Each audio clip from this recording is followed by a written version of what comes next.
안녕하십니까. 신인근의 군사TV 디펜스 브리핑입니다. 자, 오늘도 아주 중요한 군사 무기 관련 소식 전해드리도록 하겠습니다. 자, 오늘은 특히 이 우크라이나 전쟁 관련한 소식 알려드리겠는데요. 러시아가 자신들이 가지고 있는 최강의 전차죠. T-90M, 이 T-90 전차 중에서 가장 신형 전차인 T-90M을 또 이 동부전선에 대량 배치했다라고 하면서 영상을 공개했는데 또 거짓말하고 있습니다. 어떤 거짓말 어떻게 들켰는지 한번 보겠고, 자, 이런 과정에서 와중에 이 우크라이나는 슬로베니아로부터 지원받은 M55라고 하는 전차가 있어요. 여러분들 처음 들어보는 그런 전차죠. M55. 이 M55 전차를 실전에 배치했는데 이 M55 전차가 어떤 전차인지 또 어떤 역할을 하게 될지 알아보도록 하겠습니다. 신인근의 군사TV 구독, 알림, 좋아요 눌러주십시오. 자, 5가지 단신을 먼저 보고 가겠는데요. 독일이 노후 브레멘급 대잠 호위함인 리벡 함을 33년 만에 퇴역시켰다라는 소식인데, 자, 이렇게 해서 이제 독일은 브레멘급 8척 전부 다 퇴역을 했고요. 자, 이런 소식에서부터 러시아가 그리스에게 협박을 합니다. 우크라이나에 S-300 포대 주면 좌시하지 않겠다라고 협박을 했는데, 왜 러시아가 그리스에 이런 협박을 하는지, 무슨 자격으로 이러는지, 또 이 S-300은 어떤 스토리가 있는지 알아보도록 하겠습니다. 첫 번째 소식입니다. 1970년대 기술로 설계되어 1987년 진수된 독일 해군의 노후 브레멘급 호위함 리벡함이 퇴역했다는 소식입니다. 세계적 경제대국의 군함이라고는 믿기 어려울 정도로 노후화된 이 구식 함정은 우크라이나 위기가 고조되었던 지난 1월부터 6월까지 동지중해에서 러시아 해군 견제 임무를 맡았었는데, 전쟁 때문에 퇴역이 연기될 것이라는 소문과 달리 무사히 함생을 마칠 수 있게 되었습니다. 인도가 프랑스에서 구매한 라팔 스탠다드 F3R 36대를 모두 인수했다는 소식입니다. 초도 물량과 마찬가지로 프랑스 남부에서 이룩해 UAE 공군의 공중급유 지원을 받아 자력으로 인도에 들어왔는데, 인수와 동시에 라다크 공군기지에 배치되어 실전 임무에 투입된다는 소식입니다.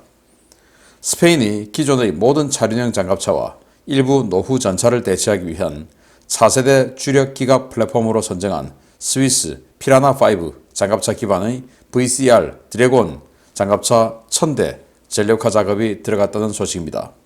30톤대 중반의 이 장갑차는 보병 수송형에서부터 IFV형, 정찰형, 지휘형, 심지어 경전차 버전까지 제작되어 스페인 육군의 표준 기갑 전투 차량으로 운용될 예정입니다. 이번 우크라이나 전쟁을 계기로 초대박을 터뜨린 튀르키예의 바이락타르 TV2 무인 공격기가 알바니아에 수출된다는 소식입니다. 알바니아 정부가 바이락타르사와 TV2 드론 6대 구매 계약을 체결하고 추가 물량과 관련한 협상을 진행하고 있다고 밝혔습니다. 최근 그리스가 미국과 논의 중인 S-300 방공 시스템 우크라이나 이전에 러시아가 발끈하고 나섰습니다. 러시아 외무부가 그리스의 S-300 방공 시스템 우크라이나 이전 추진은 러시아와의 협정 위반이며 그리스가 실제로 S-300을 우크라이나에 넘길 경우 가만히 있지 않겠다라며 경고 메시지를 발표했습니다. 자, 브레멘급 호위함이죠. 리벡이라는 배인데, 이게 이제 브레멘급 호위함 8척 중에서 제일 마지막 막내 함입니다. 자, 이 배가 1989년도에 취역을 했고 87년도에 진수했어요. 그래서 취역 33년 만에 퇴역을 하고, 이 브레멘급 호위함은 일본 함이 79년도에 취역을 했습니다. 그러니까 70년대 기술로 만들었죠. 보시다시피 고색창연하게 생겼습니다. 일본의 아부쿠마 이런 거하고 좀 비슷하게 생겼는데, 그때의 트렌드가 되겠죠. 그래서 대잠 헬기 한 대 집어넣고, 그리고 이제 76mm 함포, 그리고 스페로 미사일, 시스페로 미사일, 이런 것들, 그리고 하푼 초기형, 이런 것들로 장비되어 있는 건데, 여기에서 약간 발전한 게 이제 우리 한국의 광개토 대왕급이 되겠죠. 광개토 대왕도 생긴 것만 요거보다 약간 잘생겼다 뿐이지, 성능 대동소이하죠. 시스페로, 여기도 시스페로 8연장, 우리는 16개가 들어가는 수직 발사관 있고, 여기는 이제 연장 발사기, 그리고 우리는 이제 127mm 함포, 여기는 76mm 함포, 이런 수준 차이인데, 아무튼 이걸 이제 전부 다 퇴역을 하고, 이제부터는 짝센급, 그리고 브란덴부르크급, 이런 신형 호위함들, 구축함들로 12척 체제의 중형 구축함 체제로 이제 해군을 재편했다 전차라고 할 수 있는 독일입니다. 자, 인도가 라팔 36대 직도입을 했는데 이제 마지막 비행기까지 다 들어왔어요. 그래서 들어온 라팔을 들어오자마자 뭐 전력화 이런 거 없이, 왜냐 인도 조종사가 프랑스에 가서 교육을 다 받았기 때문에 바로 그냥 실전 배치했습니다. 그래서 이걸 이제 라다크 지역, 바로 인도의 북부 지역이죠. 카슈미르 영토 분쟁하는 그 지역에다가 배치를 했고, 이제 K2 산 있는 바로 그쪽이죠. 거기다가 배치를 해서 파키스탄과 중국을 동시에 견제하는 이런 중요한 임무를 맡겼고, 그리고 이제 이 동쪽 지역, 방글라데시 북쪽의 부탄, 이 동쪽의 또 국경 분쟁 지역에서는 또 중국을 견제하기 위해서 수호이 30을 또 배치를 했고, 자, 이렇게 해서 이 주력 전투기를 양쪽에 분산 배치를 해놨습니다. 뭐 큰일 하기를 바랍니다. 아마 중국의 J-20하고 싸울 수도 있는데 그때 좋은 결과 있기를 바라겠습니다. 자, 이제 뭐 이 86형 장갑차, 전 세계는 거의 뭐 86형 장갑차가 중장갑화 돼 가는 게 추세입니다. 그래서 이것도 스페인이 이 86형 장갑차, 이걸 이제 드래곤이라고 해서 이걸 이제 1000대를 전력화하는데 기본형, 그냥 보병 수송용, 그리고 30mm 기관포 탑재한 이 IFV 보병 전투 장갑차용, 거기다가 105mm 포를 탑재한 이 전차형, 뭐 이런 것까지 다 해서 1000대를 하는데, 그 105mm 포 탑재형은 지금 스페인이 가지고 있는 M60 전차를 대체한다고 해요. 그래서 33톤에서 35톤 정도 되는 그런 무게인데, 우리 뭐 K808 이런 장갑차는 이제는 사라집니다. 이런 와중에 우리 한국이 K808 이런 1970년대 80년대 스타일의 수송 장갑차를 사용한다라는 건 넌센스입니다. 그래서 외형 보면 뭐 K808이나 이거나 뭐 비슷하네 라고 생각하실 수 있는데, 이건 어마어마한 방어력, 능동 방어장치, 대전차 미사일 다 갖춘 그런 강력한 장갑차예요. 우리 K808은 그냥 뭐 보병 수송하다가 이 방어력도 약고하니까 저게 중기관포 맞아도 그냥 뚱뚱 뚫리는 이런 수준이니까 K808하고 이런 거하고 비슷하게 생각하면 큰일 납니다. 그래서 우리 한국도 이제는 군인들의 생명을 아낄 줄 알아야 된다. 그래서 적의 대전차 로켓 막아낼 수 있고, 또 적의 전차하고도 교전할 수 있고, 이런 능력을 갖추고 적의 뭐 IED, 지뢰 또는 대전차 로켓 이런 거 맞아도 생존할 수 있고, 이런 장갑차로 이제는 바꿔줘야 된다라는 주장을 합니다. 알바니아, 정말 뭐 이 동유럽의 아주 가난한 나라죠. 알바니아가 바이락타르 TB2 6대를 구매하고 그리고 추가 구매 또 협상을 한다는데, 이번 우크라이나 전쟁을 통해서 가장 히트한 게 바로 바이락타르 무인기가 되겠죠. 그래서 이번 전쟁 덕분에 이 튀르키예의 바이락타르사는 전 세계 한 20개 국가에 이 TB2 드론을 판매하는 기염을 토했습니다. 자, 러시아가 그리스 니들 말이야, 우크라이나에 S-300 그거 갖다 주면 가만히 있지 않을 거야 라고 했는데 왜 이러냐. 러시아는 키프로스에다가 S-300을 팔았어요. 근데 키프로스는 사실상 뭐 그리스에게 안보를 다 위탁하고 있죠. 그래서 그리스가 이 S-300을 가져다가 크레타 섬에다가 배치를 했어요. 그 크레타 섬에 배치한 S-300을 가지고 뭐 터키, 같은 나토인데도 터키 F-16 날아오면 이 사격 통제 레이더 쪼아버리고 뭐 이런 도발하고 했는데, 이 크레타 섬에 있는 S-300을 미국이 우크라이나 줘라 하니까 지금 이제 우크라이나 주려고 협상 중에 있는 겁니다. 근데 러시아는 키프로스에 이걸 팔 때 최종 사용자 제한을 당연히 걸어놨겠죠. 그런데 자기네들 판매한 국가의 허락을 받지 않고 우크라이나에 준다? 근데 그 우크라이나에 주면 러시아 전투기들에 대해서 공격을 하게 되겠죠. 그러니까 러시아가 최종 사용자 승인해줄 리가 없죠. 그러니까 원래 판매한 계약대로 최종 사용자 승인을 우리에게 받아라 라고 하는데, 그걸 최종 사용자 승인해줄 리가 없으니까 그리스는 그냥 무시하고 우크라이나에 줄 거 아니겠습니까? 미국에게 잘 보여야 되니까, 지금 터키하고 으르렁거리는 사이에서. 그러면 이제 러시아는 가만두지 않겠다라고 하는데, 러시아 입장은 충분히 이해를 하지만 뭐 가만두지 않으면 어떻게 하겠다는 겁니까? 할 거 없죠. 아무튼 그렇습니다. 첫 번째 소식 들어갑니다. 러시아가 관영 매체를 동원해 또 T-90M 전차 대량 배치 소식을 전하고 나섰습니다. 이달 초 루한스크 지역에 200여 대의 T-90M 전차가 배치됐다는 주장에 이어 두 번째인데요. 러시아의 공장 가동 상태가 거의 실시간으로 중계되고 있는 상황에서 왜 이런 거짓말을 계속하는지 모르겠습니다. 우크라이나 특수군사작전에서 러시아 지상군의 작전 능력을 획기적으로 강화시켜줄 것으로 기대를 모으고 있는 최첨단 T-90M 전차가 전선의 중앙집단군 예하 부대에 도착했으며 이들이 곧 전투에 투입될 예정이라고 러시아 관영 타스 통신이 현지 시각 12월 20일 보도했습니다.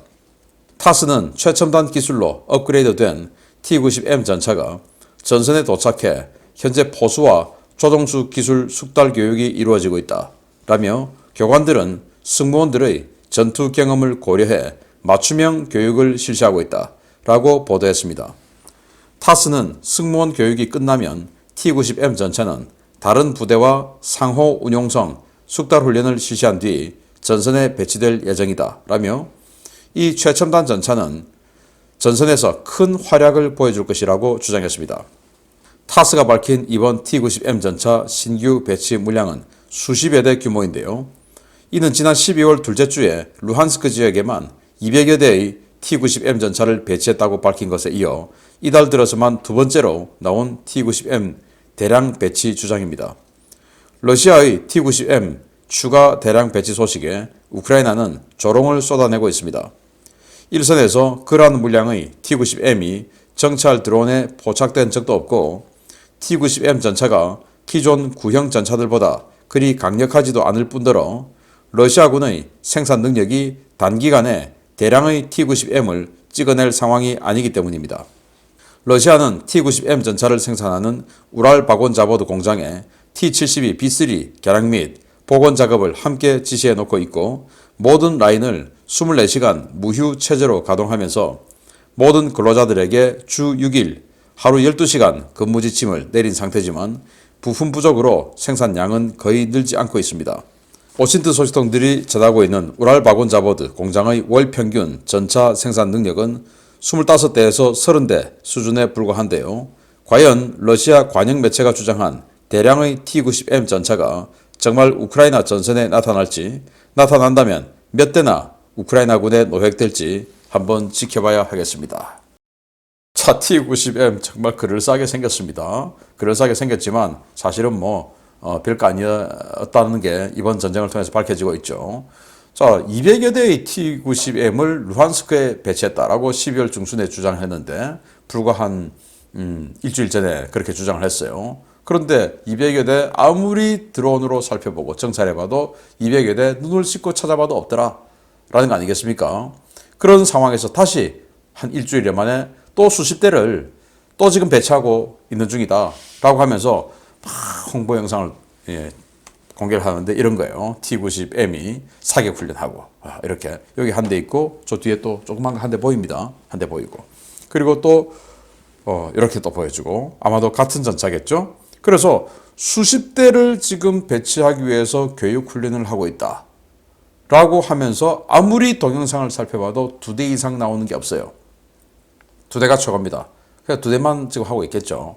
그래서 워낙 지금 러시아군 사기가 떨어지니까 이런 거짓말까지 하는가 본데 우랄바곤자보드 공장 직원들이 SNS에 야 우리 공장 말이야 이렇단 말이야 하고 올리는 그 내용들을 취합해보면 T-72를 T-72B3 버전으로 업그레이드하는 작업 그리고 이 T-90을 신규 생산하는 작업 이걸 지금 동시에 하면서 T-72B3 그리고 T-90M 이거 합해서 전차가 지금 나오는 게 출고되는 게 한 달에 25대에서 30대다. 하루에 한 대꼴 나오는 거죠. 그런데 며칠 전에 200대 또 30대 어떻게 주냐? 말이 되냐? 라고 하는 거죠. 말 안 되죠. 그래서 이렇게 정말 딱 돌아봐도 바로 들킬 이런 거짓말들을 하고 있는데 이거 이제 우크라이나는 그래 좋다 갖고 와라. 왜냐? 첨단 전차일수록 승무원들 교육이 덜 되면 그게 오히려 더 좋다. 왜냐? 완전히 그냥 이 아날로그 방식의 구형 장비들은 좀 고장나도 수리를 할 수 있고 망치로 몇 번 두드리면 또 가고 이러는데 요즘 첨단 이 회로가 들어간 이런 장비들은 망치 두드리면 더 큰일 나죠. 그래서 사소한 고장만 나도 전차 버리고 도망가 버리는 겁니다. 그러니까 아주 깔끔한 노획 전차가 대량으로 생기겠네 라고 하는 그런 건데 그게 더 타당한 것 같습니다. 자, 이런 상황에서 우크라이나는 새로운 전차를 실전에 배치하는데 이건 뭐 좀 한번 보겠습니다. 능력이 될까? 우크라이나가 슬로베니아에서 기증받은 M55S 전차를 교육부대가 아닌 전투부대에 실전 배치했다는 소식입니다. 곧 공세작전에 투입될 예정이라는데 과연 1세대 전차를 개조한 이 구형 전차가 러시아군 3세대 전차를 상대로 어떤 활약을 보여줄지 지켜봐야 하겠습니다. 우크라이나군이 슬로베니아에서 28대를 기증받은 M55S 전차를 신규 창설된 제47 분리 강습회단에 실전 배치했다고 루마니아 디펜스가 현지 시각 12월 20일 보도했습니다.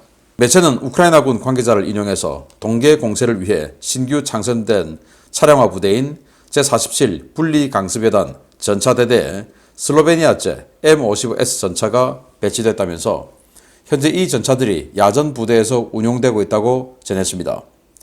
우크라이나군이 인수한 M55S 전차는 두 차례 성능 개량이 이루어진 M55S1 버전으로 지난 1999년부터 슬로베니아군에서 운용되어 왔는데요.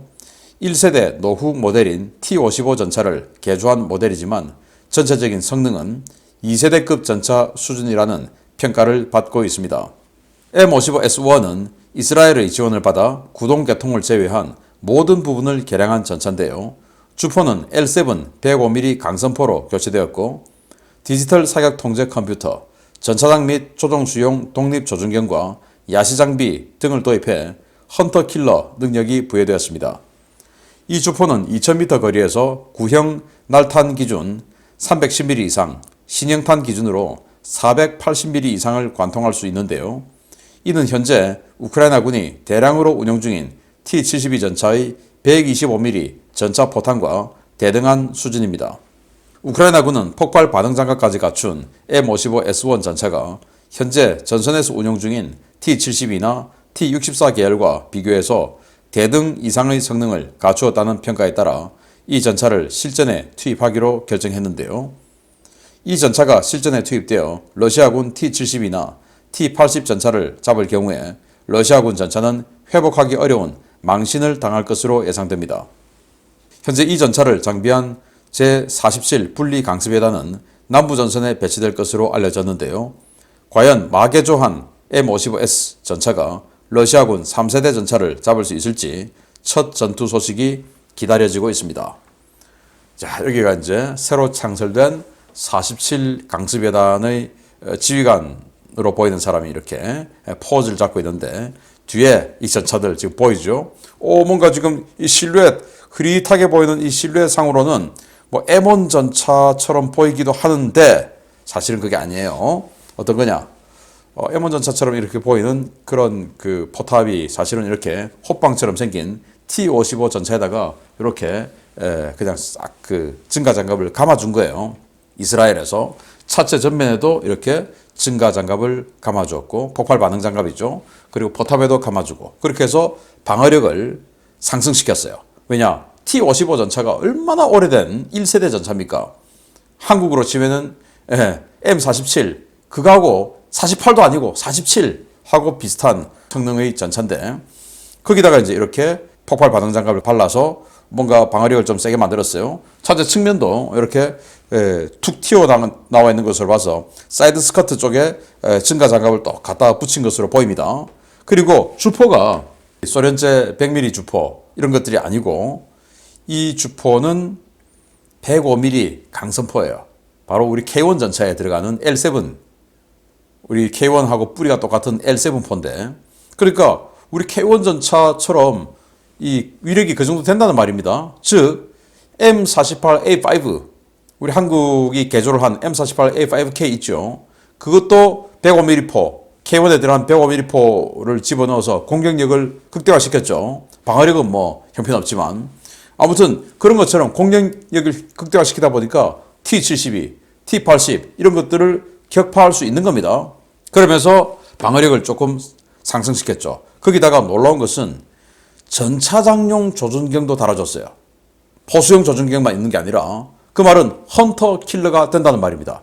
뭐 3세대 전차처럼 기동간 사격 이건 안 되지만 포수가 조준을 하고 있는 상황에서 전차장은 다른 표적을 찾을 수 있는, 그렇게 해서 이 포수가 기존 적과 교전을 하고 신속하게 다른 적하고 또 다시 교전을 할 수 있는 이런 능력을 가지게 된 거예요. 거기다가 M48, 뭐 T-62 이런 전차들, 구형 전차들 야간전 능력 없죠. 근데 여기는 또 야간전 능력까지 또 갖추어졌어요. 그러니까 야간전 능력 할 수 있죠. 헌터 킬러에서 동시 대응 능력 강화시켜졌죠. 그리고 주포가 우리 K1 전차 같은 105mm 강선포니까 T-72, T-80 격파할 수 있죠.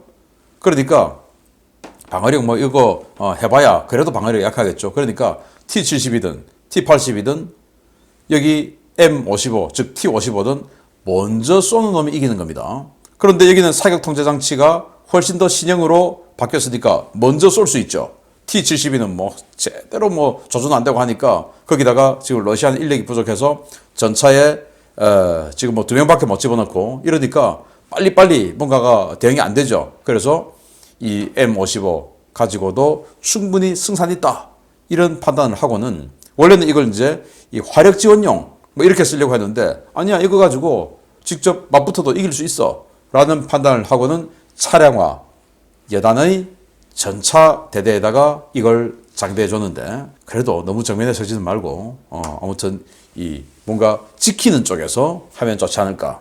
우리 서울에도 강북에는 지금이야 좀 바뀌었지만 대부분 다 이제 K1 전차 이렇게 됐지만은 그래도 한 십수년 전에 강북에는 K1, 강남에는 M48이었어요. 왜냐? 강북에는 이제 직접 북한군하고 교전을 해야 되니까 K1처럼 기동간 사격하고 뭐 이렇게 방어력도 더 강하고 이렇게 마주보고 싸워야 되니까 K1을 강북에 깔아놨고 강남은 한강을 건너는 북한군을 이제 강에서 때리면 되죠. 그래서 방어력은 약해도 어차피 대전차 호에 들어가서 쏠 거니까 방어력은 약해도 공격력은 이제 K1 같은 M48, A5 이런 105mm 포의 M48을 강남에 배치를 했었어요. 이런 것처럼 방어 위주의 전투에서 활약을 해서 좀 생존력을 높여주기를 기대합니다. 그런데 러시아의 3세대 전차인 T-72, T-80, T-92 이 슬로베니아가 준 이 우크라이나의 1세대 전차 바탕의 개량형에게 박살났다라는 뉴스가 나오면 러시아 부끄러워서 어떡합니까?